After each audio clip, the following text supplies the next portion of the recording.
नमस्कार, बहुत बहुत स्वागत है न्यूज 21 में आप सबका। मैं हूं आपके साथ रितिका पांडे। हमारा खास बुलेटिन अपना उत्तर प्रदेश देख रहे हैं आप, जहां आपको बता दें रामगंगा नदी के उफान ने किसानों की मेहनत पर पानी फेर दिया है। जिले के 28 गांव बुरी तरीके से प्रभावित हो चुके हैं। सबसे ज्यादा हालत जो खराब है वो मुंडा पांडे ब्लॉक में बिगड़ चुके हैं। जी हां, जहां कई गांव पूरी तरह से डूब भी चुके हैं। छजलेट के 3, साथ ही सदर के 2, डिलारी के 4 और बिलारी के 2 गांव बाढ़ की चपेट में आ गए हैं। धान, मक्का और गन्ने की खड़ी फसलें पूरी तरीके से बह गई हैं। करोड़ों का नुकसान हो चुका है। कई किसानों की जमीन नदी में समा गई है, वहीं जिससे उनकी रोजी रोटी पर बुरी तरीके से संकट खड़ा हो गया है। चारे की भारी कमी से मवेशियों के लिए भी हालत जो है वो बिगड़ गए हैं। ग्रामीण अपने पशुओं को बचाने के लिए दर दर भटक रहे हैं। वहीं प्रशासन ने नुकसान का आकलन शुरू कर दिया है और राजस्व टीम प्रभावित गांव में सर्वे भी कर रही है ताकि किसानों को मुआवजा मिल सके। अब बड़ा सवाल ये है कि क्या राहत पैकेज उनकी जिंदगी को फिर से पटरी पर ला पाएगा या बाढ़ का ये जख्म लंबे समय तक उनकी तकदीर पर भारी पड़ेगा। मुरादाबाद से ब्यूरो रिपोर्ट देख रहे हैं आप।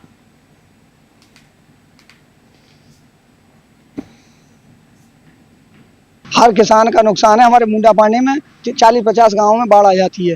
जो नदी के किनारे के गांव हैं उनमें हर किसान की नदी ने जमीनें काट दी हैं। फसल तो गई 4-8 से सब खत्म हो गया, लेकिन किसानों की जमीनें कट गई। बिल्कुल नदी बन गई है। नदी के किनारे के दोनों तरफ के जो गांव हैं, कोई मुआवजा 1 रुपया किसी को नहीं मिला, ना कोई बाढ़ पीड़ित में देखने आया। एक पुलिया है वो टूट गई है, जिसमें 3-4 हजार आदमियों का आना जाना बंद होने वाला है। बिल्कुल रनिया ठेर गदी खेड़ा की पुलिया गाँव से बाहर 4-5 गाँव हैं, उसमें निकलने के लिए 3-4 वर्ष है और 2-3 किसानों के घर बह गई। मुरादाबाद जनपद में अभी रामगंगा में तेज से बाढ़ आई थी 10 दिन पहले, तो उससे काफी धान की फसल है और जो नदी किनारे फसलें हैं उनमें काफी मात्रा में नुकसान हुआ है। तो उसका जो सर्वे है अभी चल रहा है। जहाँ जहाँ पानी कम होता जा रहा है उस हिसाब से वहाँ पे सर्वे कराया जाता है कि कितनी मात्रा में नुकसान हुआ है। एडीएम एफआर मैडम भी आकलन करा रही हैं हमारे कृषि विभाग के और राजस्व विभाग के, और यहाँ पे इफको टोक्यो बीमा कंपनी है, वो तीनों पार्ट के मतलब तीनों काउंटर पार्ट हैं उसके, तीनों के कर्मचारी जो है उसमें लग के सर्वे कर रहे हैं और अभी 4-5 दिन में ये रिपोर्ट आ जाएगी कितना नुकसान हुआ है। तो उसी हिसाब से जो बीमित किसान हैं जिनका फसल बीमा है उनको फसल बीमा के हिसाब से दिलवाया जाएगा, और जो जनरल किसान है फसल बीमा में नहीं है तो उनको बाढ़ राहत आपदा कोष होता है, उससे एडीएम एफआर मैडम के नाम से खाते से पैसा दिलवाया जाएगा। खबर देख रहे हैं जहां मुख्यमंत्री योगी आदित्यनाथ शीघ्र ही श्री सीमेंट प्लांट का उद्घाटन करेंगे। जी आपको बता दें, श्री सीमेंट प्लांट का उद्घाटन करेंगे मुख्यमंत्री योगी आदित्यनाथ, जिसमें इस अवसर पर कंपनी के नए प्रोजेक्ट का शुभारंभ भी किया जाएगा। आपको बता दें, जवाहरपुर तापीय परियोजना प्लांट के बनने से एटा जनपद विकास की दिशा में तेजी अग्रसर है। पहले एटा की पहचान पिछड़े जनपद के रूप में होती थी, लेकिन अब ये क्षेत्र औद्योगिक और आर्थिक दृष्टि से नई ऊंचाइयों को छू रहा है। स्थानीय लोगों का मानना है कि नए प्लांट और परियोजनाओं से रोजगार के अवसर बढ़ेंगे और जनपद का समग्र विकास सुनिश्चित होगा। प्रशासन और उद्योगपति मिलकर एटा को विकास की नई पहचान देने की दिशा में काम कर रहे हैं। एटा से राज अली की रिपोर्ट।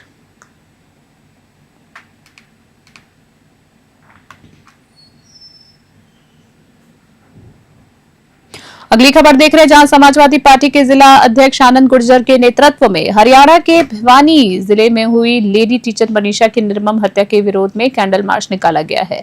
नगर कोतवाली क्षेत्र के तहसील चौराहे पर चौधरी चरण सिंह की प्रतिमा से शुरू होकर अतरपुरा चौपाल होते हुए शहीद स्तंभ तक मार्च आयोजित किया गया है। समाजवादी पार्टी के सैकड़ों पदाधिकारी और कार्यकर्ताओं ने शहीद स्तंभ पर पहुंचकर 2 मिनट का मौन धारण कर मनीषा की आत्मा की शांति के लिए प्रार्थना की है। उन्होंने आरोपियों की जल्द गिरफ्तारी और न्याय दिलाने की भी मांग की है। वहीं आपको बता दें, आनंद गुर्जर ने हरियाणा सरकार की कार्यशैली की कड़ी निंदा करते हुए कहा है कि हत्या को दबाने और आत्महत्या के रूप में पेश करने की कोशिश की जा रही है। उन्होंने कहा है कि बेटी बचाओ बेटी बढ़ाओ का नारा विफल हो चुका है और समाजवादी पार्टी घटना की निष्पक्ष जांच और दोषियों को फांसी की सजा की मांग करती है। हापुड़ से मोनिश खान की रिपोर्ट देख रहे हैं आप।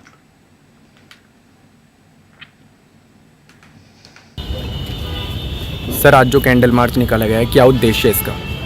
देखिए, आप लोगों को जानकारी सब होगी, सोशल मीडिया पर पूरे मीडिया में छाया पड़ा है। एक मनीषा है, देश की बेटी है, जिसकी निर्मम हत्या की गई है, उसकी गर्दन काट कर हत्या की गई है। लेकिन ये हरियाणा सरकार और देश की सरकार उस कत्ल को छुपाने के चक्कर में लगी और उसे आत्महत्या करा दी। उसके हरियाणा सरकार के बड़े अधिकारी हैं, वो कह रहे हैं कि वहाँ से एक सुसाइड नोट मिला है, जो पूर्णतः गलत है। पूरा परिवार, पूरा हरियाणा आज सड़क पर लौट रहा है, न्याय की मांग कर रहे हैं लोग। लेकिन ये सरकार महिलाओं का विरोध ही हमेशा करती रही है। महिला की सुरक्षा की बात करने वाली सरकार हमेशा महिलाओं का उत्पीड़न कर रही है। देश और प्रदेश की सरकार दोनों डबल इंजन की सरकार होते हुए भी उस बेटी को न्याय नहीं मिल रहा।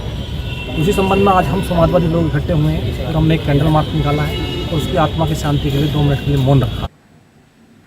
खबर देख रहे हैं जहां अतिक्रमण अब लोगों के लिए गंभीर परेशानी बन गया। जी हां, आज कुछ व्यापारी और रामलीला समिति के सदस्य डीएम कार्यालय पहुंचे और शहर में बढ़ते अतिक्रमण को लेकर जिलाधिकारी से वार्ता की है। व्यापारियों ने बताया है कि मुख्य बाजार में रेडी पटरी लगाने वाले लोग उचित जगह नहीं मिलने के कारण सड़कों पर पटरी लगाते हैं, जिससे अतिक्रमण फैलता है और आने जाने वाले लोगों को परेशानी भी होती है। बता दें आपको, व्यापारियों ने यह भी बताया है कि नगरपालिका रेडी पटरी वालों से शुल्क तो वसूलती है, लेकिन उन्हें जगह उपलब्ध नहीं कराई जाती है। डीएम हापुड़ ने व्यापारियों की समस्याओं को गंभीरता से सुनते हुए नगरपालिका को अतिक्रमण वाले स्थान चिन्हित कर समाधान करने के निर्देश दिए। वहीं साथ ही उन्होंने व्यापारियों को आश्वासन दिया है कि ये समस्या जल्द ही हल कर दी जाएगी। हापुड़ से मोनिश खान की रिपोर्ट। हम जिलाधिकारी महोदय से अतिक्रमण के विषय में मिलने आए हैं। पहले भी जिलाधिकारी महोदय से कई बार बात हो चुकी थी, तो आज उन्होंने हमें बैठक मिलने का समय दिया था। हमारे साथ आज गोल मार्केट के व्यापारी, कसेड़ बाजार के व्यापारी, चंडी रोड के लोग जो यहाँ हैं, जो अतिक्रमण से त्रस्त हो चुके हैं। बिल्कुल, क्योंकि अगर आप देखेंगे तो एक पुराना शहर हापुड़ का जो है, अतरपुरे से हम चलेंगे तो आप सबसे पहले गोल मार्केट पड़ेगा। गोल मार्केट की स्थिति आज किसी से छुपी नहीं है। उसके बाद कसेड़ बाजार पड़ेगा, कोठी गेट पड़ेगा, चंडी रोड पड़ेगा। ऐसी ऐसी विभत्स स्थिति यहाँ हो चुकी है कि पैदल, गाड़ी तो बहुत दूर की चीज़ है, पैदल व्यक्ति भी निकलना मुश्किल है। तो आज उन्होंने हमसे पूछा कि किस प्रकार से अतिक्रमण हो रहा है। तो हमने बताया कि भाई दुकानदार जो हैं, उन्होंने पहले अस्थायी या स्थायी एक नाला ढाका, नाले के ऊपर अपना सामान रखा, उसके आगे रेडी पटरी वाले जो ठेला लगाते हैं वो उनको उन्होंने जगह दी है। अब उस जगह क्यों दी है? क्योंकि वो उनसे प्रतिदिन के हिसाब से उनसे वो पैसे लेते हैं, अपना किराया वसूल करते हैं।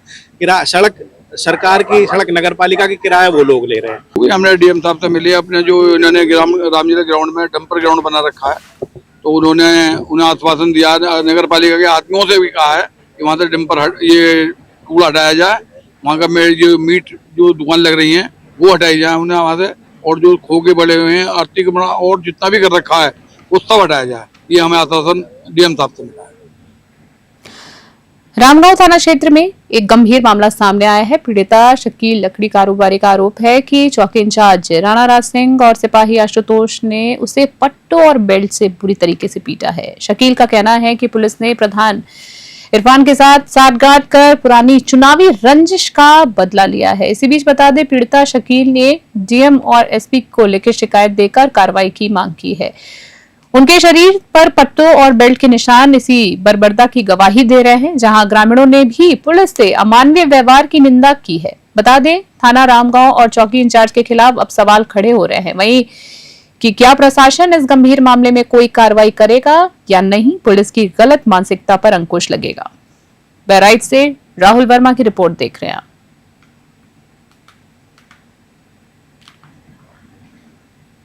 बहराइच से खबर देख रहे हैं बुलेटिन में, जहां बता दें समाजवादी पार्टी के कार्यकर्ताओं ने यूरिया की कालाबाजारी और किसानों की समस्याओं के खिलाफ जमकर प्रदर्शन किया है। सैकड़ों की संख्या में सपा कार्यकर्ता जिला अध्यक्ष के नेतृत्व में जिलाधिकारी कार्यालय पहुंचे हैं और नारेबाजी करते हुए अपनी मांगों का प्रदर्शन किया है। कार्यकर्ताओं ने ज्ञापन सौंपकर अधिकारियों से तत्काल कार्रवाई करने की मांग की है। वहीं प्रदर्शन में किसानों की समस्याओं और यूरिया की कालाबाजारी पर प्रशासन का ध्यान खींचने की कोशिश की गई है। वहीं सपा के जिला अध्यक्ष ने कहा है कि अगर किसानों की समस्याओं का समाधान नहीं हुआ तो पार्टी और बड़े आंदोलन की तैयारी में है। प्रदर्शन से प्रशासन और स्थानीय लोगों में हलचल मच रही है।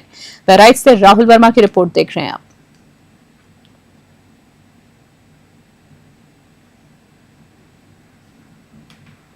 कटरी क्षेत्र में लिधावज खेड़ा स्थित उच्च प्राथमिक विद्यालय का बाढ़ प्रभावित हालतों के बीच निरीक्षण किया गया है। खबर एक बार फिर से आपको बता दें, कटरी क्षेत्र में लदवा खेड़ा स्थित उच्च प्राथमिक विद्यालय का बाढ़ प्रभावित हालातों का जायजा लिया गया है। निरीक्षण में विद्यालय की शिक्षण व्यवस्था, मिड डे मील और अन्य सुविधाओं का विस्तार की समीक्षा बैठक की गई है। समीक्षा की गई, साथ ही आपको बता दें निरीक्षण के दौरान डीएम ने स्वयं मिड डे मील का स्वाद चखा है और इसकी गुणवत्ता को संतोषजनक बताया है। बच्चों को दाल और सोयाबीन की सब्जी परोसी जा रही है। वहीं खास बात यह रही कि आसपास के इलाकों में पानी भरा होने के बावजूद बच्चे नियमित रूप से विद्यालय पहुंचकर पढ़ाई कर रहे हैं। प्रधानाध्यापक आफ्ताब आलम के कुशल नेतृत्व में विद्यालय का संचालन गुणवत्तापूर्ण और अनुशासित ढंग से हो रहा है। स्थानीय लोग और एनजीओ भी बच्चों की शिक्षा और भोजन की व्यवस्था में सहयोग दे रहे हैं। कानपुर नगर से आनंद शर्मा की विशेष रिपोर्ट देख रहे हैं आप।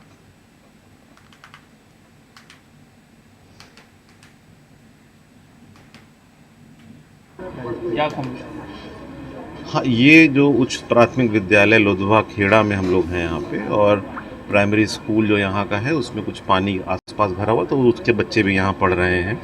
और जैसा देख रहे हैं अब स्कूल की व्यवस्थाएं काफ़ी अच्छी हैं, और यहाँ के जो प्रिंसिपल साहब हैं आफ्ताब साहब, उन्होंने स्थानीय लोगों के सहयोग से और कुछ एनजीओज़ के सहयोग से काफ़ी जगहों पर उन्होंने अपना और काम कराया है, टाइल्स वगैरह लगवाई हैं, और स्कूल के जो बच्चों से वार्ता हुई है वो भी काफ़ी अच्छे माहौल में पढ़ रहे हैं। और ये एक हम लोग के लिए एक तरह का इंस्पिरेशन या प्रेरणा हो सकती है कि किसी स्कूल को जन सहयोग से भी और अच्छे प्रिंसिपल या टीचर्स की लीडरशिप से। हाँ, ये जो उच्च प्राथमिक विद्यालय लोधवा खेड़ा।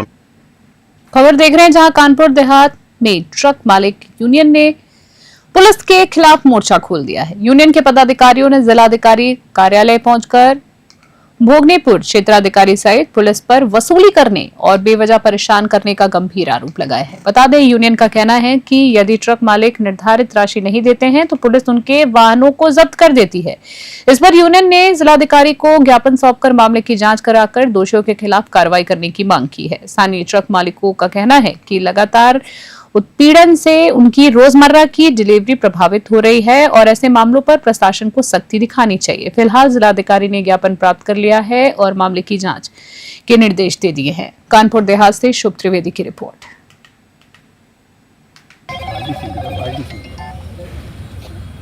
क्या है पूरा मामला? मामला ये है कि आज हम अपने जनपद के मुखिया आदरणीय जिला अधिकारी महोदय जी को एक ज्ञापन सौंपने आए थे। जो पुलिस का उत्पीड़न ट्रक मालिकों के ऊपर हो रहा है मोरम और गिट्टी की गाड़ियों में, और अवैध तरीके की पुलिस वसूली कर रही जनपद कानपुर देहात के अंदर, भोगनीपुर से चालू होता है सिकंदरा होते हुए रसूलाबाद, कहीं भी गाड़ी जाती है और थाने की पुलिस उगाही करती है।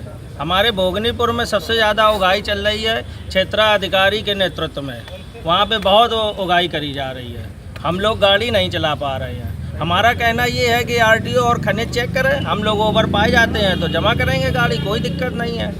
और माननीय योगी जी मुख्यमंत्री जी का कहना है कि 0 पॉइंट से ही ओवरलोडिंग बंद की जाए, लेकिन जहाँ पे डंप लगे हैं या खदान लगे हैं वहाँ पे कोई कड़ाई नहीं हो रही, वहाँ से मोटी रकम मिलती है और हम लोग ठेला वाले बर्बाद हो रहे हैं। एक चौंकाने वाला वीडियो सामने आया जी। आपको बता दें सोशल मीडिया पर तेजी से वायरल हो रहे इस वीडियो में एक दबंग डॉक्टर अपने क्लिनिक में किशोर से दूसरे किशोर की बेरहमी से पिटाई करा रहा है। घटना गुलाबटी कस्बे के पुराना बाजार स्थित अल सेहत क्लिनिक की बताई जा रही है, जहां बता दें वीडियो में साफ दिखाई दे रहा है कि क्लिनिक के भीतर किशोर को बुरी तरीके से पीटा जा रहा है और मौजूदा लोग जो है मूक दर्शक बने हुए हैं। वहीं वीडियो सामने आने के बाद इलाके में हड़कंप मच गया है और क्लिनिक पर सवाल खड़े किए गए। बता दें स्थानीय लोगों की मांग है कि प्रशासन सख्त कार्रवाई करे। फिलहाल पुलिस वीडियो की जांच में जुटी हुई है, आरोपी की पहचान की जा रही है। बुलंदशहर से सचिन पांडे की रिपोर्ट।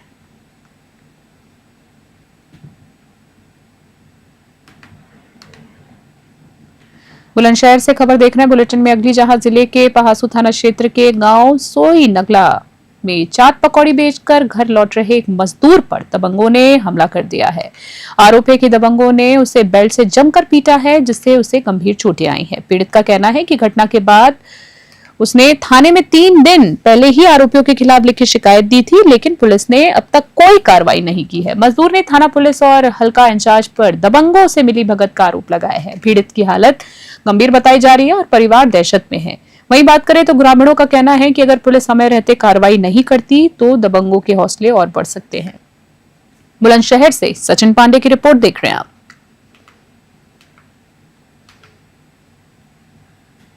बुलंदशहर से अगली खबर बुलेटिन में एक बार फिर से, जहां सिकंदराबाद में दनकौर रोड पर एक दिल दहला देने वाला हादसा हुआ है। आपको बता दें, अग्रसेन डिग्री कॉलेज के पास अज्ञात वाहन ने बाइक सवार 2 भाइयों को रौंद दिया है। हादसा इतना भीषण था कि दोनों की मौके पर ही मौत हो गई। जानकारी के मुताबिक मृतक भाई दनकौर के मंडी श्याम नगर के रहने वाले थे और सिकंदराबाद की नवीन फल सब्जी मंडी जा रहे थे। बता दें, तभी तेज रफ्तार वाहन ने उनकी बाइक को टक्कर मार दी। स्थानीय लोगों की सूचना पर पुलिस मौके पर पहुंची और दोनों शवों को कब्जे में लेकर पोस्टमार्टम के लिए भेज दिया है। अचानक हुए इस हादसे से परिजनों में कोहराम मच गया है। वहीं पुलिस अज्ञात वाहन की तलाश में जुटी है और मामले की जांच की जा रही है। बुलंदशहर से सचिन पांडे की रिपोर्ट।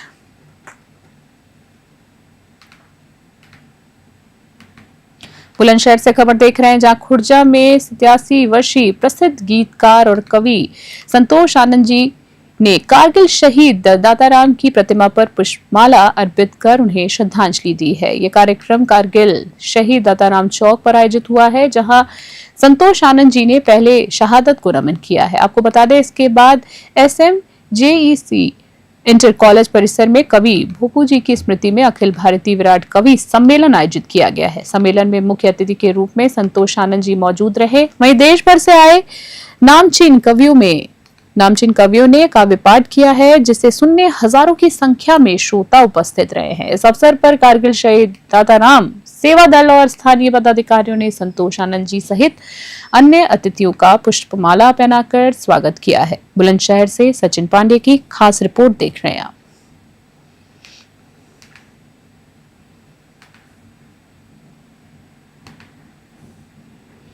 खुर्जा कोतवाली क्षेत्र में 19 अगस्त को हुई कथित 50,000 रुपए की लूट का खुलासा हो गया। पुलिस ने आरोपी पंकज कुमार को गिरफ्तार कर लिया है, जिसने खुद ही लूट की झूठी कहानी रची थी। बता दें, जानकारी के मुताबिक पंकज ने दावा किया था कि बाइक सवार 4 बदमाशों ने उसे लूट लिया है, लेकिन जांच में सामने आया कि उसने ये झूठ 2 लाख रुपए के कर्ज चुकाने के लिए रचा था।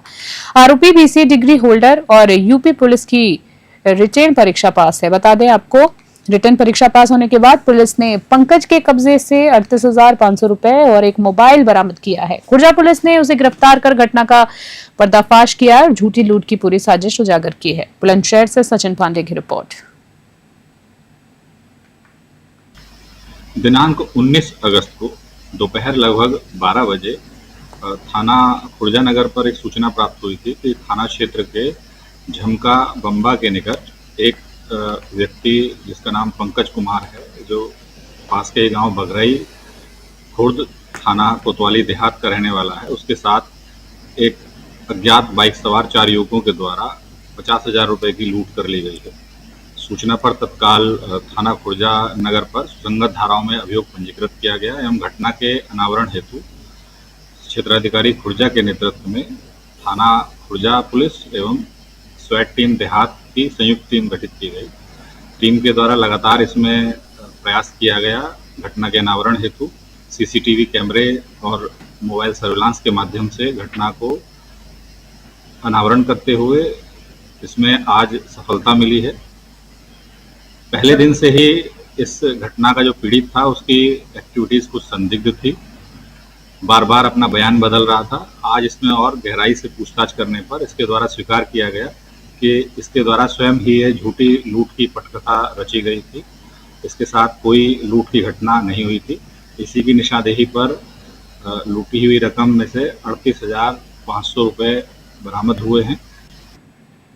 खबर देख रहे हैं, जहां पाहसू थाना क्षेत्र के ग्राम गंगागढ़ के युवकों का मथुरा में भीषण सड़क हादसा हुआ था। 20 अगस्त 2025 को विशनपाल पुत्र जल सिंह नायक अपने रिश्तेदार के बच्चों को छोड़ने के लिए अर्जुन सिंह नायक को बाइक पर लेकर गए थे। इस दौरान तेज रफ्तार अज्ञात वाहन ने बाइक को टक्कर मारी और हादसा इतना भीषण था कि तीनों लोग गंभीर रूप से घायल हो गए। हादसे की सूचना राहगीरों ने तत्काल पुलिस को दी। पुलिस ने घायल युवकों को इलाज के लिए अस्पताल पहुंचाया, जहां बाइक चालक अर्जुन सिंह नायक को मृत घोषित कर दिया गया। अस्पताल ने पंचनामा भरवाकर शव पोस्टमार्टम हाउस मथुरा भेजा है। बता दें, मृतक अर्जुन सिंह नायक के परिवार में 4 नाबालिग बच्चे हैं। हादसे की खबर सुनते ही परिजन बेसुध हो गए और रो रो कर उनका बुरा हाल है। पुलिस ने मृतक के परिजनों को सूचना दी है और मामले की जांच शुरू कर दी है। बुलंदशहर से शहरोज खान की रिपोर्ट देख रहे हैं। अभी के खास बुलेटिन में फिलहाल के लिए इतना ही। देखते रहें, बने रहे न्यूज़ 21। फिलहाल के लिए नमस्कार।